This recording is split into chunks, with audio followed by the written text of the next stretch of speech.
오늘 말씀 다니엘서 1장 8절 9절 말씀 같이 읽습니다.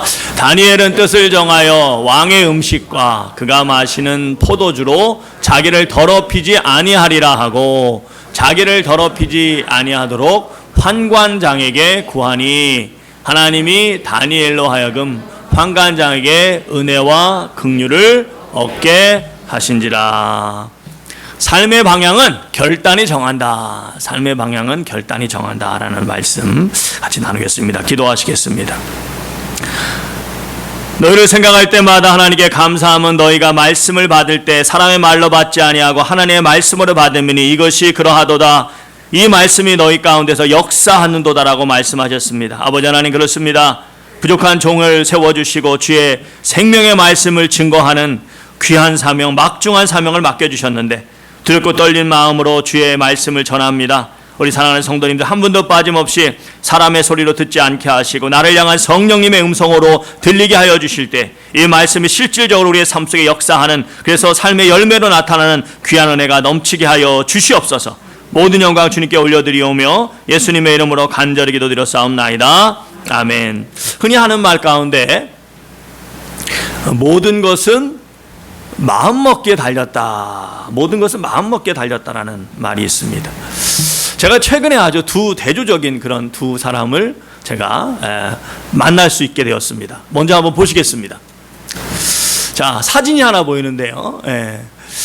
여러분 이분 딱 보셨을 때 좀 이렇게 굉장히 아주 그냥 멋진 그런 공을 차는 자세를 취하고 계신데, 근데 가만 보면 뭐가 하나 없는 것 같아요. 뭐가 없죠?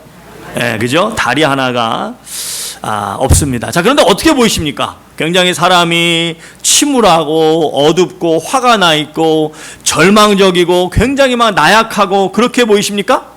아니면 굉장히 활기가 넘치고 힘이 넘치고 굉장히 막 의욕이 넘쳐 보입니까? 그죠?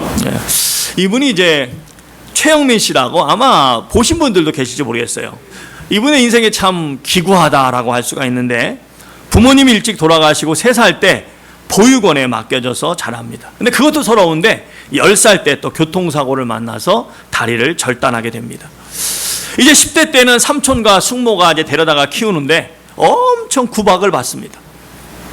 자신의 인생이 너무 비참하고 도저히 소망이 보이지 않으니까 여러 번 스스로 생을 마감하려고 시도도 했습니다. 근데 그것도 잘 안 됐습니다. 그러다가 우연히 책 한 권을 읽게 됐는데 그 책을 읽고 나서부터 인생이 바뀝니다. 그리고 누구보다 열심히 살면서 지금은 이제 수많은 사람들에게 소망을 주고 용기를 주는 아주 선한 영향력을 미치는 그런 삶을 살아가고 있습니다. 이분이 읽었던 책은 다른 책이 아니라 수많은 철학자와 사상가와 지식인들에게 지대한 영향을 남긴 덴마크의 실존주의 철학의 아버지요 목사님이셨던 키에르케고리가 지은 죽음에 이르는 병입니다.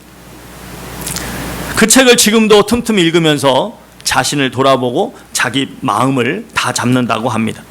이 책이 말하는 핵심은 굉장히 영적인 책이에요. 간단히 말씀드리면 인간이 자신의 본질을 제대로 알기 위해서는 하나님을 만나야 하고, 그렇지 않을 때 절망하게 되고 결국 그 마음에 쌓인 그 절망이 그 사람을 죽음에 이르게 하는 병이라는 것입니다. 이분은 그 책을 통해서 뭘 크게 느끼게 되냐면, 내가 다리가 없고 부모님이 안 계시고 배운 것이 없는 그런 내 불행한 이 환경이 나를 죽이는 것이 아니라, 이 정말 비참한 환경, 이 비참한 삶의 환경, 상황이 나를 죽이는 것이 아니라 해보기도 전에 미리 낙심하는 내 마음, 바로 절망으로 가득 찬 이 마음이 나를 죽음에 이르게 하는 것이구나, 그렇게 깨닫고 그때부터 마음을 고쳐먹습니다. 이제부터는 내가 원망하고 불평하며 죽기만 바라지 말고, 여전히 나에게는 두 팔이 있고 여전히 한 튼튼한 다리가 있으니 그래 한번 열심히 살아보자, 그렇게 마음을 고쳐먹고 이 목발을 짚고 열심히 살아간 것입니다. 할 수 있는 일은 온갖 일을 다 했습니다. 자신을 정규직으로 써주는 곳이 없으니까 모든 게 다 비정규직이고 알바 일인데요, 정말 뭐든지 열심히 했어요. 화장품 공장에서 화장품 뚜껑 닫는 일도 해보고, 선반 제작하는 일도 해보고, 다이소에서 물품 검사하는 일도 해보고, 상조회사도 다녀보고, 족발 만드는 일도 해보고, 돼지털 깎는 일도 해보고, 또 의료기기 장사도 하고, 밤에는 또 대리운전도 하고, 주차 알바도 하고, 또 한동안은 꽤 오랫동안 밤에 찹쌀떡!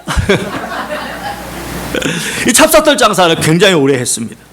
이분의 소원이 뭐냐면 자기 트럭으로 과일 장사하는 거였어요. 그런데 이제 코로나로 찹쌀떡 장사가 어려워지니까 중고 트럭을 하나 구입해서 또 과일 장사를 했습니다. 그런데 과일 값이 너무 올라가지고 그것도 내려놓고, 가장 최근 소식은 천안이라고 하는, 천안 이제 여러분 아실 텐데 천안 근처에서 뻥튀기 장사를 하고 있대요. 뻥튀기 장사를. 이분이 또 저 다리 가지고 틈틈이 족구, 축구 이런 동호회에도 나가면서 열심히 사회활동도 하면서 사람들과 잘 어울립니다. 그렇게 열심히 사니까 그런 이제 모습이 소문이 난 거예요. 소문이 나가지고 한 10여 년 전부터 여러 방송에 나오기 시작하고, 또 이런저런 유튜브에도 나오고, 최근에도 또 화제가 되었던 것입니다. 한마디로 유명인이 된 거예요.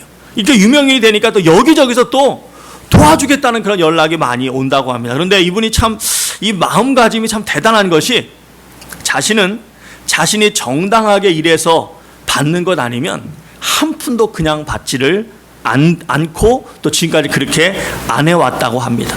왜냐하면 아무래도 이제 그렇게 그냥 도움을 받기 시작하면 점점 그런 공짜 도움에 의존하게 될 것이고, 그럼 굳이 내가 그렇게 열심히 일하려고도 하지 않을 것이고, 결국 사람이 게을러질 수밖에 없다는 것입니다. 그건 결국 자기 마음을 나약하게 만드는 일이기 때문에 차라리 몸이 좀 힘들어도 내가 할 수 있는 한 열심히 일하는 것이 육신적으로나 정신적으로 더 건강하고 기쁘게 살 수 있기 때문에 열심히 일하고 사는 것이 좋다고 하면서 지금까지도 이유 없는 대가는 안 받는다고 합니다. 자, 제가 이제 또 한 분을 최근에 이제 보게 되었는데, 그분은 은혜가 별로 안 되는 것 같아서 제가 실명을 말씀드리지 않겠지만은 아마 여러분이 아실 겁니다. 한국 분들이라면 웬만하면 다 아실 만한 분입니다. 정치 현안마다 아주 날카로운 분석으로 칭송받던 아주 유능한 논설위원이었습니다. 참 똑똑하고 많은 사람들이 따르던 그런 사람이었습니다. 그분이 가지고 있던 영향력이나 그분이 가지고 있던 삶의 여건은 방금 전에 지금 이분 이 최영민 씨하고 비교하면 하늘과 땅 차이일 것입니다. 그런데 아시는 분은 아시겠지만 얼마 전에 갑자기 66세의 한창 나이에 스스로 삶을 마감했습니다. 짧은 유서를 남겼는데요, 내용의 핵심은 삶의 동력을 잃어버렸다는 것입니다. 그것이 뭔지는 지금 여기저기서 막 뉴스들이 막 나오는데, 요즘에 워낙에 가짜 뉴스들이 많다 보니까 정말 뭐가 진실인지는 잘 모르겠습니다만, 무엇이 실체인지는 잘 확실치 않지만은 뭔가 하여튼 일이 있었던 것은 분명한 것 같습니다. 그런데 여러분, 아무리 힘들어도 글쎄요, 이 최영민 씨만큼 힘들었을까 생각해 보면 결국 무엇이 이런 큰 차이를 냈느냐? 환경의 문제가 아니라 바로 어떤 마음을 먹느냐, 결국 어떤 결단을 하느냐가 인생의 방향을 결정하더라는 것입니다. 그토록 힘들고 동정이나 받을 것 같은 그런 사람은 열심히 살기로 마음먹으니까 오히려 수많은 사람에게 선한 영향을 미치는 삶을 살고 있는 것이고, 어떤 분은 많은 것을 가지고 있어서 얼마든지 더 크게 쓰임받을 수 있는데도 에이, 더 살아서 뭐하냐, 죽자, 그렇게 마음먹으니까 그대로 절망의 길로 가서 많은 사람의 마음에 아픔과 충격을 주게 되더라는 것입니다. 그렇습니다. 사람은 이처럼 마음을 어떻게 가지느냐, 한마디로 어떤 결단을 하느냐가 결국 그 인생의 방향을 바꾸고 좌우하는 것입니다. 오늘 본문에 보시면 유명한 다니엘 이야기가 나옵니다. 유대인이었던 다니엘은 15세 전후에 바벨론 제국의 포로로 잡혀갑니다. 그리고 그로부터 포로로 끌려왔음에도 무려 그로부터 70여 년 가까이 바벨론, 메데, 바사 세 제국을 거치면서 느부갓네살 왕부터 고레스 왕까지 그 큰 나라들, 그 큰 제국들의 재상으로 아주 가장 높은 고위직에서 일하게 됩니다. 무엇보다 다니엘은 온갖 우상과 수많은 반대에도 불구하고 야훼 믿음, 여호와를 믿는 그 믿음을 지켜냈고, 또 포로로 끌려온 많은 유대인들에게 영적 리더로서 하나님의 말씀에 대한 소망을 가지게 했던 하나님의 귀한 일꾼으로 쓰임 받았습니다. 사랑하는 성도 여러분, 어떻게 이미 망한 나라, 아무 어떻게 보면 의미도 없는, 정말 그냥 물건처럼 쓰임 받다가 사라질 수밖에 없는 그런 포로가 이런 놀라운 은혜를 누릴 수 있었을까요? 오늘 말씀에 그 열쇠를 이야기해 주고 있습니다. 우리 8절 말씀 다시 한번 보겠습니다. 시작. 다니엘은 뜻을 정하여 왕의 음식과 그가 마시는 포도주로 자기를 더럽히지 아니하리라 하고 자기를 더럽히지 아니하도록 환관장에게 구하니. 자, 여러분, 여기서 다니엘이 뭘 했다고요? 뜻을 정했다. 바로 마음에 결단했다는 것입니다. 근데 그 결단이 어떤 결단이냐? 자신의 생명이 위험해질 수 있는 결단입니다. 감히 포로 주제에 왕이 내린 진미를 거절해? 왕이 내린 음식을 거절해? 결코 있을 수 없는 일입니다. 여러분, 이 선교사님들이 선교지에 가시면 가장 중요하게 잘해야 되는 게 있습니다. 그게 뭔지 아십니까? 바로 선교지 사람들이 차려준 음식을 잘 먹어야 됩니다. 음식을 잘 먹어야 그 사람들이 한 공동체로 인식을 하고 그들의 마음이 열리는 것입니다. 하물며 신과 같이 여겨지던 대제국의 왕이 특별히 생각해서 내린 음식, 그 음식을 거부한다는 것은 나는 당신과 상관하고 싶지 않다는 의미로 보일 수 있는 것이고, 그건 난 더 이상 살고 싶지 않습니다, 그 얘기하고 똑같은 것입니다. 그런데 음식을 거절한 이유가 무엇입니까? 다이어트 때문입니까? 아니면 다니엘의 입이 짧아서, 입이 까다로워서입니까? 아닙니다. 오늘 말씀해 보니까 그 음식으로 더럽히지 않으려고 했다 그럽니다. 아니, 음식을 먹는데 뭐가 더럽혀집니까? 이건 영적인 의미죠. 당시 바벨론에서 제공된 음식들에는 이스라엘 율법, 하나님이 주신 율법이 금지한 그런 음식들이 굉장히 많았습니다. 또 무엇보다도 당시 문화에서는 모든 왕의 진미는 우상에게 먼저 바쳐졌던 제사 음식들입니다. 그래서 그 음식들을 먹는다는 것은 당시 문화 속에서는 나도 그 우상의 영향 아래 복종하겠다는 그런 영적 배교의 의미를 나타내는 것입니다. 다니엘은 죽으면 죽었지 그 짓은 할 수 없었던 것입니다. 바로 하나님을 믿는 믿음을 자신의 생명보다도 더 소중하게 생각하고 믿음의 길로 가겠다고 뜻을 정했다, 결단을 했다는 것입니다. 이 결단을 좀 더 구체적으로 말씀드리면 사람의 힘이 아닌 하나님의 은혜로 살겠다고 하는 결단입니다. 여러분, 왕이 내린 산의 진미는 영적으로 말하면 세상이 주는 부와 명예와 쾌락을 상징합니다. 얼마나 대단한 일입니까? 인간적으로 보면 다니엘은 지금 모든 사람이 부러워할 만한 그런 위치에 지금 있는 것입니다. 다들 왕의 눈에 들려고 얼마나 안달입니까? 이미 성공이 보장된 길입니다. 안락한 삶, 풍요로운 삶이 보장된 길입니다. 다니엘이 그리고 그 길을 간다고 해도 누가 뭐라고 할 사람 아무도 없습니다. 나라는 이미 망했습니다. 자신은 언제 죽을지 모르는 포로입니다. 그런데 뭘 따지겠습니까? 그것도 다른 사람이 아니고 왕입니다. 왕이 하라는데 무슨 말이 많겠습니까? 하라면 하는 대로 해야죠. 하지만 다니엘은 세상의 것이 아무리 좋아 보여도 하나님이 주신 은혜로 살겠다, 나는 왕이 주는 힘, 왕이 주는 은혜로 사는 사람이 아니라 하나님이 주신 은혜로 살겠다고 그렇게 결단한 것입니다. 바로 좁은 길로 가겠다고 결단한 것입니다. 요한일서 2장 15절에 뭐라고 말씀하십니까? 너희는 이 세상이나 세상의 것을 사랑해라, 사랑하지 말라. 사랑하지 말라. 갈라디아서 5장 16절에 뭐라고 말씀하십니까? 너희는 성령을 따라 행하라, 육체를 따라 행하라. 성령을 따라 행하라. 마태복음 7장 13절에 뭐라고 말씀하십니까? 너희는 좁은 문으로 들어가라, 넓은 문으로 들어가라.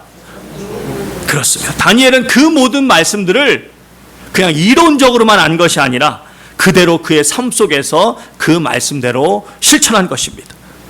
그렇게 결단한 후에 어떤 일이 일어납니까? 우리 9절 말씀 같이 읽겠습니다. 시작.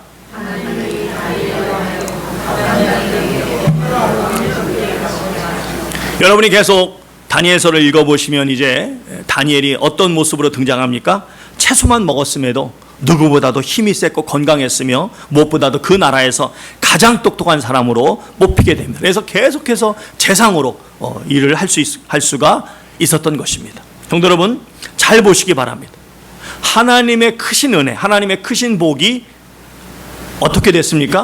하나님의 크신 복, 크신 은혜가 임하니까 다니엘이 마음의 뜻을 정하고 결단을 했습니까? 아니면 다니엘이 뜻을 정하고 마음의 결단을 하니까 그 위에 하나님의 놀라운 은혜가 임했습니까? 그렇죠. 뜻을 정하고 나니까 그 위에 하나님의 놀라운 은혜가 임했습니다. 성경에 보시면 하나님의 은혜와 복을 누린 사람들이 참 많이 나옵니다. 그런데 그들 가운데 많은 사람들이 바로 이처럼 결단한 후에, 이처럼 뜻을 정한 후에 하나님의 놀라운 은혜와 복을 누린 것을 알 수가 있습니다. 아브라함을 보십시오. 하나님이 12장 1절에서 아브라함에게 너는 내 본토 친척 아비집을 떠나 내가 지시할 땅으로 가라고 말씀하십니다. 여러분, 하나님이 이렇게 말씀하셨다고 다 떠납니까? 아닙니다. 말씀 듣고 떠날 것이냐, 아니면 여전히 당시 최고의 문명을 자랑하는 그 메소포타미아, 그 갈대아 우루 그 도시에 남아서 우상 섬기며 배 떵떵거리며 살 것이냐, 뜻을 정해야 됩니다. 결단해야 됩니다. 그런데 아브라함은 떠나기로 결단합니다. 그 길이 죽음의 길일 수 있었음에도 불구하고 아브라함 또한 내 힘이나 세상이 주는 풍요가 아닌 하나님이 주시는 복과 하나님이 주시는 풍요로움으로 살겠다고 결단하고 떠납니다. 그래서 여러분 창세기 14장에 보면 어떤 내용이 나옵니까? 이제 전쟁이 있었는데 소돔 왕이 자신을 구해준 아브라함에게 네가 우리의 적들을 물리쳐주고 우리를 구했으니 전리품 이거 다 가져, 너 다 가져. 그렇게 막 챙기라고 합니다. 그랬더니 아브라함이 뭐라고 합니까? 자기가 데려온 병사들이 먹은 것만 빼고 그 좋은, 그 엄청난 세상 보화들, 그 모든 전리품들을 다 거절합니다. 왜요? 나는 오직 하나님이 주시는 복으로만 살겠다는 것입니다. 그러니 하나님이 어떻게 복을 안 주실 수 있겠습니까? 다니엘도 그렇고 아브라함에게도 그렇고 그들의 결단 위에 하나님의 풍성한 복이 임한 것을 믿으시기 바랍니다. 여러분, 다윗은 또 어떻습니까? 그는 집안에서도 인정받지 못했던 그런 사람이었습니다. 그런데 결국 이스라엘 역사상 가장 영광스러운 왕국을 이루어냅니다. 어떻게 그런 큰 은혜를 그가 입을 수 있었을까요? 어떻게 그런 큰 복을 받을 수 있었을까요? 그냥 어떤 날 갑자기 그 복이 그에게 임한 것입니까? 아닙니다. 그 전에 무려 10년 이상 사울왕에게 쫓기는 목숨이 위태로운 삶을 그가 살았습니다. 그런 위태로운 시간을 보냈습니다. 정말 절망스러운 어둠의 골짜기를 그가 지나가고 있었습니다. 그래서 그는 당시에 항상 심각했고 매사에 예민했고 전혀 기쁨이 없었으며 그의 입은 언제나 거칠고 험해서 저주와 쌍욕을 그의 입에 달고 살았다. 아니면 전혀 그렇지 않았다. 전혀 그렇지 않았다. 성경에 보면 정반대였습니다. 하루는 그가 사울을 피해 이제 굴로 피신을 했는데 그때 지은 시편들이 있어요. 그 중에 대표적인 시편이 여러분이 잘 아시는 시편 57편입니다.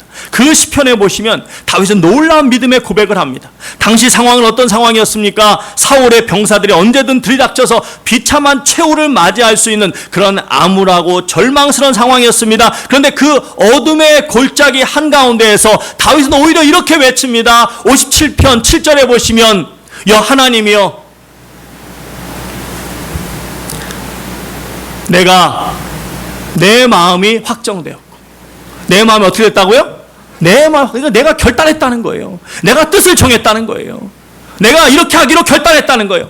하나님이여, 내 마음이 확정되었고 내 마음이 확정되었사오니. 근데 뭘 확정했다는 거예요? 무슨 뜻을 정했다는 거예요? 무슨 결단을 했다는 거예요? 내가 주를 노래하며 주를 찬송하리이다. 내 영광아 깰지어다, 비파야 수금아 깰지어다, 새벽을 내가 깨우리로다. 주여, 내가 만민 중에도 주께 감사하며 문 나라 중에서 주를 찬송하리이다. 무릇 주의 인자는 커서 하늘에 미치고 주의 진리는 궁창에 이르나니 하나님이여, 주는 하늘 위에 높이 들리시며 주의 이름이 온 세계 위에 높아지기를 원하나이다. 그렇습니다. 그 암울한 상황에서 다윗은 어떤 뜻을 정할지 두 가지의 갈림길이 있었습니다. 이 절망스러운 상황에서 내 인생을 저주하며 괴로워하며 될 대로 되라 그렇게 막 살 것이냐, 아니면 여전히 살아계신 하나님을 바라보며 소망을 품고 힘있게 살아갈 것이냐. 다윗은 어떤 결단을 내립니까? 하나님을 찬양하기로 결단합니다. 내 마음을 확정했다고 합니다. 하나님의 선하심을 믿고 나아가기로 결단합니다. 자신의 안위와 안전보다 오히려 하나님의 영광이 높아지기를 소망하며 찬양을 높이 올려드립니다. 그랬기에 그는 철천지 원수 같은 사울을 2번씩이나 살려주는 선함도 베풀 수 있었습니다. 그런 다윗을 하나님이 어떻게 복을 안 주시겠습니까? 그가 어디로 가든 승리하게 하시고 가장 위대한 왕으로 세워주신 것을 믿으시기 바랍니다. 그렇습니다. 삶의 방향은 마음의 결단으로 결정됩니다. 자, 그런데 왜 그럼 결단하지 못할까요? 결국은 믿음의 문제입니다. 지구촌 교회 이동훈 목사님이 이제 목회하셨던 지구촌 교회에서 오래전에 청소년 사역을 하셨고 지금은 송탄 중앙침례교회 목사님으로 계시는 박기로 목사님이라는 분이 계십니다. 그분이 이런 간증을 하셨어요. 자신이 이제 지구촌 교회에서 이제 중등부 전도사로 사역할 때 하루는 중등부의 한 여학생이 예배에 참석했는데 옷을 하여튼 희한하게 입고 온 거예요. 희한하게. 근데 나중에 알고 봤더니 그 친구가 그 지역 일진들의 짱이었어요. 짱. 이 친구가 그냥 심심해갖고 교회에 어떤 인간들이 나오나 구경하러 온 거예요.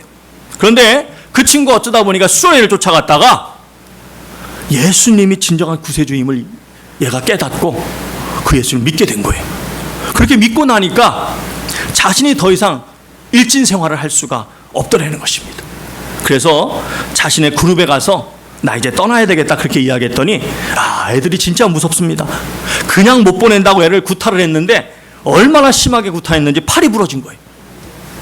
그래서 이 친구가 그때 그 팔이 부러진 채로 기부스를 하고 교회로 왔는데 그 표정이 또 왜 그렇게 밝고 기쁨이 충만하던지 그 이후로 이 친구가 신앙생활 잘하다가 멋진 믿음의 청년 만나서 지금 교회에서 집사님으로 아주 열심히 신앙생활 잘하고 있다는 것입니다. 그렇습니다. 결국 믿음의 문제입니다. 믿음이 분명하면 결단할 수밖에 없고 삶의 방향이 바뀔 수밖에 없는 것입니다. 여러분, 바울도 예수님을 참된 구세주로 믿는 믿음이 생기자 어떻게 합니까? 고린도전서 2장 2절에 뭐라고 말씀하십니까? 내가 너희 중에서 예수 그리스도와 그가 십자가에 못 박힌 것 외에는 아무것도 알지 아니하기로 확정하였느니라. 여러분, 내가 예수 그리스도와 그가 십자가에 못 박히신 것 외에는 그 외에는 아무것도 알지 않게 내가 작정하였다. 내가 마음에 작정하였다. 결단했다는 것입니다. 뜻을 정했다는 것입니다. 무슨 뜻을 정했습니까? 바울 사도가 그때까지 그토록 중하게 여겼던 유대의 심오한 학문과 바리새인의 그 오랜 전통과 모두가 부러워하는 그 로마의 시민권, 그 모든 것을 다 배설물로 여기고 나는 오직 예수님만 알고 그 예수님만 증거하는 삶을 살겠다고 그 마음에 작정했다는 거예요. 확정했다는 거예요. 그렇게 결단하고 그렇게 뜻을 정하고 그때부터 온전히 복음만을 위해 사는 길로 나아갔던 것입니다. 사랑하는 성도 여러분, 우리 모두에게도 이 분명한 믿음이 확실하게 자리 잡을 수 있기를 주님의 이름으로 축원드립니다. 자, 그런데요, 그런 분명한 믿음을 가지고 뜻을 정하는 일이요, 사실 이 머리로 한다고 또 누가 이렇게 막 그렇게 해야 된다고 막 이 앞에서 이렇게 떠든다고 해서 그게 그냥 되는 게 아니라는 것입니다. 정말 자신의 마음 중심으로부터 믿어지는 가운데 사모함이 생길 때 가능한 것입니다. 그래서 1장 21절에 뭐라고 말씀하십니까? 전에 악한 행실로 멀리 떠나 마음으로 원수가 되었던 너희를 이제는 그의 육체의 죽음으로 말미암아 화목하게 하사 너희를 거룩하고 흠이 없고 책망할 것이 없는, 따라합시다. 거룩하고 흠이 없고 책망할 것이 없는 자로 그 앞에 세우고자 하셨으니 만일 너희가 믿음 안에서 터가 굳어져서 너희 들은 바 복음의 소망에서 흔들리지 아니하면 그리하리라. 그렇습니다. 여러분, 여기서 지금 뭐라고 말씀하십니까? 믿음에 거하고 터가 굳어진다. 무슨 말입니까? 흐릿하지 않은 선명하고 분명한 믿음을 가지라는 것입니다. 그 믿음으로 복음의 소망에서 흔들리지 아니하면 그리하리라. 바로 주님에 대한 간절한 소망을 가지라는 것입니다. 그렇게 분명한 믿음을 가지고 사모하는 심령으로 나아갈 때 삶의 방향을 바꾸는 결단이 일어나는 것이고, 그리하리라. 그 말은 무슨 말입니까? 그럴 때 너희 한 사람 한 사람이 주님 앞에 거룩하고 흠이 없고 책망할 것이 없는 자로 서게 된다는 것입니다. 분명한 믿음을 가지시기 바랍니다. 그리고 그 믿음에 합당한 결단이 세워지고 그 결단을 따르는 삶이 실제로 여러분의 삶 속에서 이루어지시기를 주님의 이름으로 축원드립니다. 야고보서 2장 17절에 뭐라고 말씀하십니까? 행함이 없는 믿음은 그 자체가 죽은 것이니라. 어떤 사람이 말하기를 너는 믿음이 있고 나는 행함이 있으니 너의 행함이 없는 믿음을 내게 보이라. 나는 행함으로 내 믿음을 내게 보이겠노라. 그렇습니다. 믿음의 행함이 없으면 그 믿음은 가짜입니다. 입으로는 하나님 믿는다고 하고 사랑한다고 했으면 그에 맞는 행함이 뒤따라와야 됩니다. 그러기 위해서는 분명한 믿음을 가지고 그에 따르는 결단이 세워져야 됩니다. 사랑하는 성도 여러분, 여러분이 지금 이 자리에 앉아 계신 것도 그냥 어쩌다 저절로 된 것이 아닙니다. 바로 여러분이 뜻을 그렇게 정하셨기 때문입니다. 오늘 주일 이 시간에 어떤 일이 있어도 내가 이 자리를 지키겠다라고 하는 그런 결단을 하셨기 때문입니다.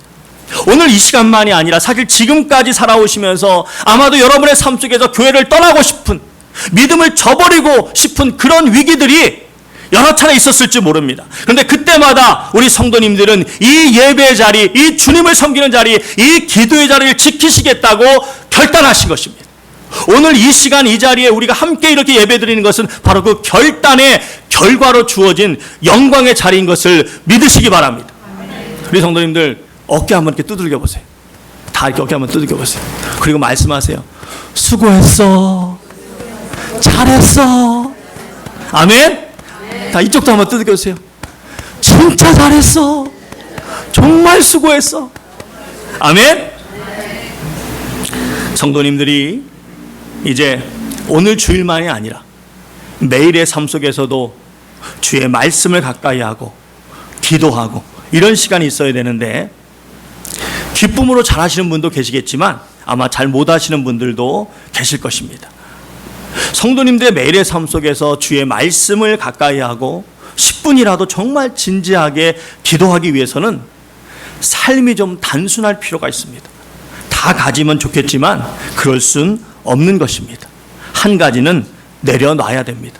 여러분, 제가 요즘 성경 암송을 좀 하지 않습니까? 근데 이제 예전에도 그렇게 하려고 했습니다만 사실은 예전에는 말씀 암송하는데 집중할 시간이 별로 없었어요. 제가 몇 번 말씀드린 것처럼 제가 테니스를 진짜 좋아했잖아요. 막 성도님들이 만나자고 하면 테니스 칠 시간에 만나자고 막 짜증냈다니까요. 막 짜증내면서 막 시간 바꾸라고 그러고 막 시간 바꾸고 막 그래. 아마 성도님들 모르셨을 거야. 내가 말씀드리기 전까지는. 목사님 갑자기 왜 그러시나? 무슨 급한 일 생기셨나? 막 그랬을 것 같은데 이제 제가 지난번에 한번 고백을 드렸는데 막 제가 그러면서 막 테니스에 막 이제. 그런데 여러분, 그것을 탁 내려놓으니까 시간이 되는 것입니다. 그러니까 머리는 안 좋지만 그래도 시간을 투자하니까 그래도 이 정도라도 하게 된 것입니다. 여러분도 삶 속에서 줄이거나 내려놔야 될 것은 내려놔야 합니다. 그렇지 않고는 제대로 말씀과 기도 속으로 들어갈 수가 없는 것입니다. 그런데 이것도 다시 말씀드리지만 참 결단하는 것이 내 마음대로 안 됩니다. 결국 하나님의 은혜가 주어져야 합니다. 그런데 그 은혜는 언제 임하느냐? 싫든 좋든 어찌됐든 간에 하나님의 말씀을 듣는, 말씀을 읽는, 말씀과 가까이 하는 이 말씀의 자리를 지키는 자에게 그런 은혜가 임하는 것입니다. 말씀을 들으시던 말씀을 읽으시던 말씀과 가까이 해야 됩니다. 아무도 가려고 하지 않던 그런 시골 교회 목회를 아주 잘하시고 은퇴하신 전갑수 목사님이라는 아주 연세가 많으신 목사님 계시는데요. 이분은 예수님을 어떻게 믿게 됐냐면 군대에서 고참이 교회 가자고 하니까 믿음이 전혀 없어요. 그런데 고참이 가자고 하니까 그냥 쫓아갑니다. 또 가니까 뭐 초코파이도 주고 뭐 좋은 거예요. 그런데 참 이분은 독특한 것이 믿음도 없는데 다른 뭐 특별히 읽을 것도 없고 뭐 다른 뭐 그때는 뭐 핸드폰 이런 것도 없는 때니까, 옛날이니까. 그러니까 이분이 교회에서, 여러분 기억나십니까? 옛날에 그 미니 성경, 신약 성경, 시편하고 이렇게 붙어 있는 조그만 초록색 이렇게 덮여 있는 미니 성경 있죠? 그걸 어떻게 하나 얻어가지고 믿음도 없는데 매일 읽었대요, 매일. 매일 그냥 틈틈이 시간만 나면 그 말씀을 읽었다 그럽니다. 그러다가 하루는 밤에 보초를 쓰는데 초소 지붕에 누가 볼펜으로 창세기 1장 1절을 적어놓은 거예요. 태초에 하나님이 천지를 창조하시니라. 이 말씀이 그냥 막 그 목사님의 가슴을 뻥 때린 거예요. 아, 이 세상에 우연히 생긴 게 아니구나. 하나님이 계시고 하나님이 창조하시구나. 이 말을 확 와닿으면서 이분이 은혜를 받은, 은혜를. 그 말씀. 그래서 이분이 결국 이제 군대 마치고 신학교 가서 목사님이 되셔서 목회를 아주 잘하신 겁니다. 대구에 가시면 수성호텔이라고 있습니다. 대구에서는 한때 제일 유명했던 그런 호텔이었다고 합니다. 박정희 대통령도 그곳에서 묵으셨던 그런 호텔입니다. 이 집안이 당시 대구에서는 제일 부잣집이었어요. 근데 그 집으로 시집 간 분이 계십니다. 독자의 이제 그 아내로 이제 시집을 갔습니다. 지금 이제 그분이 정용숙 권사님이신데 이분이 당시에는 불신자였어요. 이분이 시집 가고 봤더니 남편은 바람둥이에 시집살이가 그냥 너무 힘든 거예요. 너무 힘든 거예요. 그렇게 힘들게 살다가 이제 친구가 권유를 했어야 너 예수님 만나야 산다. 예수님 만나지 못하면 너 죽는다. 했더니 이 사람이 믿음도 없지만 친구의 권유로 마지못해 교회를 가게 되었고 내가 죽겠으니까 지푸라기를 잡는 심정으로 기도원에 쫓아갔습니다. 그런데 그곳에서 히브리서 9장 27절 말씀을 딱 접하게 된 거예요. 히브리서 9장 27절 말씀 시작. 한 번 죽는 것은 사람에게 정하신 것이요. 그 외에는 뭐가 있다? 심판. 이분이 이 말씀 딱 듣고서 내 인생이 죽는다고 끝나는 게 아니구나. 그 외엔 심판이 있구나. 이 말씀이 확 믿어지면서 그래 그럼 내가 예수님 잘 믿어야지. 그렇게 결단을 하고 그때부터 온갖 시집의 구박을 받으면서 뺨때기 맞아가면서 그러면서도 이분이 말씀과 기도를 붙잡고 신앙생활로 그 모든 시험을 다 이겨낸 것입니다. 그리고 정말 어렵게 얻은 아들님이 계신데 그 아드님은 이재열 선교사라고 기업을 이제 운영하면서 이재열 대표입니다. 대표면서 또 선교사로 세계에서 가장 위험한 지역, 막 지금 전쟁이 일어나고 막 그런 지역만 다니면서 지금 복음을 증거하고 있습니다. 그렇습니다. 믿음이 있건 없건 싫든 좋든 포기하지 마시고 말씀의 자리를 지키시기 바랍니다. 그러다 보면 그런 놀라운 은혜가 임하게 될 것입니다. 그래서 정말 하나님이 기뻐하시는 신앙생활을 억지로가 아니라 다니엘처럼 뜻을 정하시고 결단을 하시고 기쁘게 그 좁은 길을 가시면서 주님의 사명 잘 감당하시다가 다 주님 앞에 따라합시다. 거룩하고 흠없고 책망할 것이 없는 자, 그런 귀한 자로 서게 될 줄 믿습니다. 반드시 여러분의 삶의 모든 순간이 하나님의 기쁨이 되는 방향으로 나아가시는 결단이 세워지시기를, 뜻이 정해지시기를 주님의 이름으로 축원드립니다. 우리 다 같이 나눠 찬양하시겠습니다. 우리는 생명의 말씀을 다 주께 받았습니다. 이제 이 말씀을 통해서 결단을 세우고 주님의 기뻐하시는 삶으로 나아가야 될 줄 믿습니다. 주의 말씀 받은 그날 참 기쁘고 복되도다. 이 기쁜 마음 못 이겨서 온 세상에 기쁜 날 주 나의 죄 다시 쓴 날 늘 깨어서 기도하고 늘 기쁘게 살아가리. 기쁜 날 주 나의 죄 다시 쓴 날 이 좋은 날 내 천한 몸 새 사람이 되었으니 이 몸과 마음 다 바쳐서 영광의 주 늘 섬기리. 기쁜 날 기쁜 날 주 나의 죄 다시 쓴 날 늘 깨어서 기도하고 늘 기쁘게 살아가리.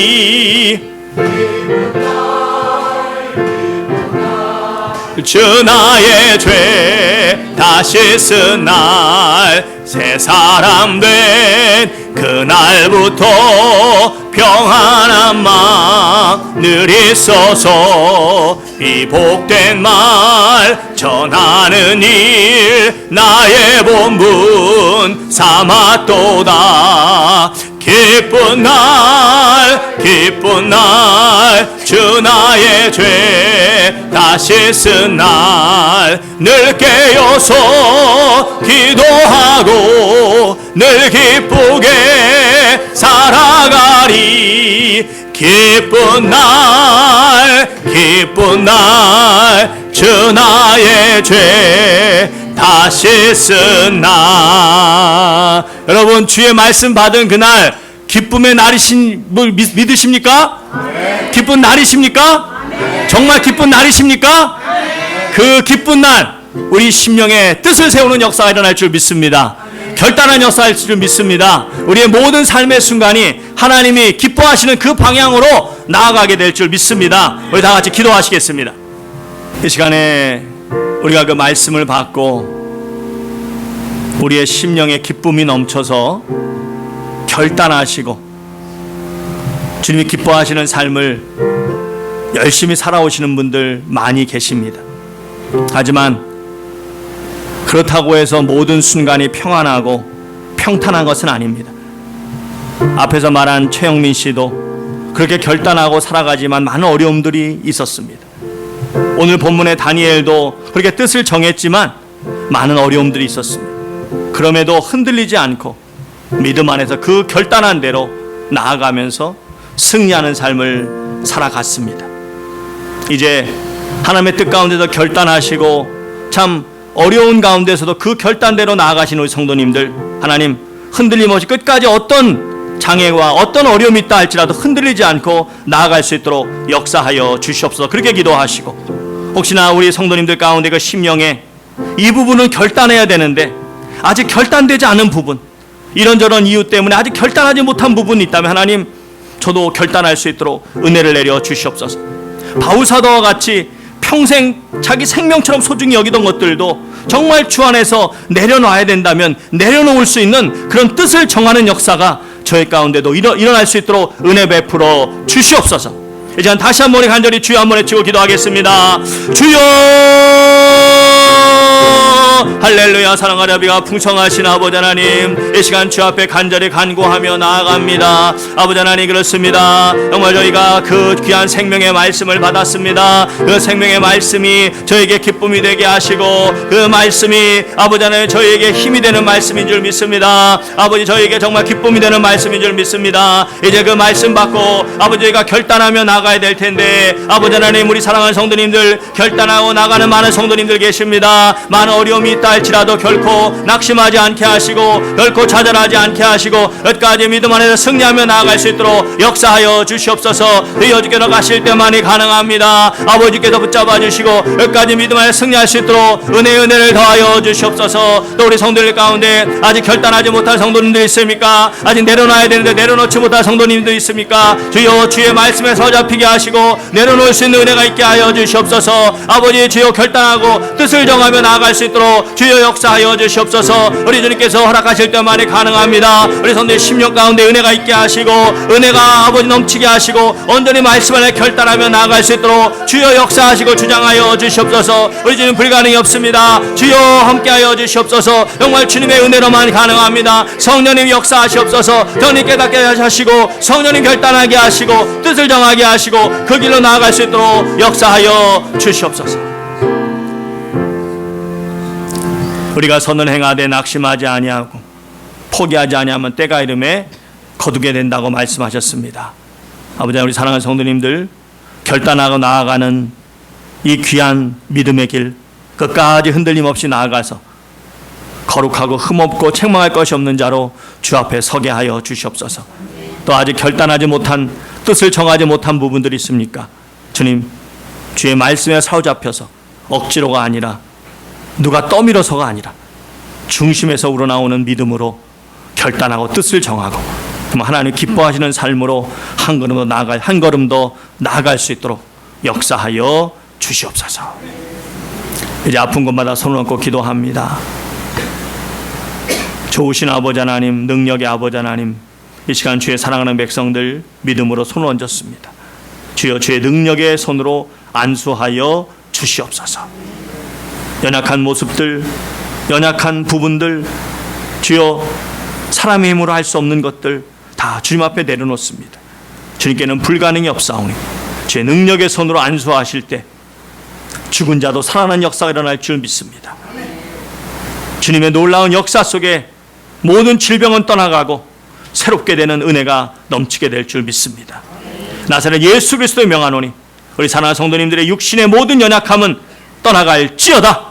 머리끝부터 발끝까지 모든 신경과 뼈와 살과 근육과 모든 혈액과 모든 기관마다 모든 악한 병마들, 모든 악한 바이러스들, 모든 병균들, 모든 고통을 일으키는 모든 원인들, 심령의 근심과 고통까지도 나사렛 예수 그리스도의 명하노니 떠나갈지어다. 주여 역사하여 주시옵소서. 강건케 하여 주시옵소서. 주의 나라와 영광을 위하여 육신의 연약함 때문에 주저하거나 망설이거나 뒤처지지 않는 인생 될 수 있도록 주님께서 주신 그 건강으로 주의 나라와 일을 위해서 달아 없어진 인생 될 수 있도록 은혜 베풀어 주시옵소서. 이제는 우리 주 예수 그리스도의 크신 은혜와 우리 주 아버지 하나님의 크신 사랑과 우리 주 성령님의 감동의 역사가 진실로 뜻을 정하고 주님께서 기뻐하시는 삶의 방향으로 매 순간 나아왔고 흔들림 없이 나아가고 또 아직 바꾸지 못한 그런 모습이 있다면 바꾸기로 결단하고 머리 숙인 주의 모든 권속들이 이제부터 영원까지 함께 계실지어다. 아멘.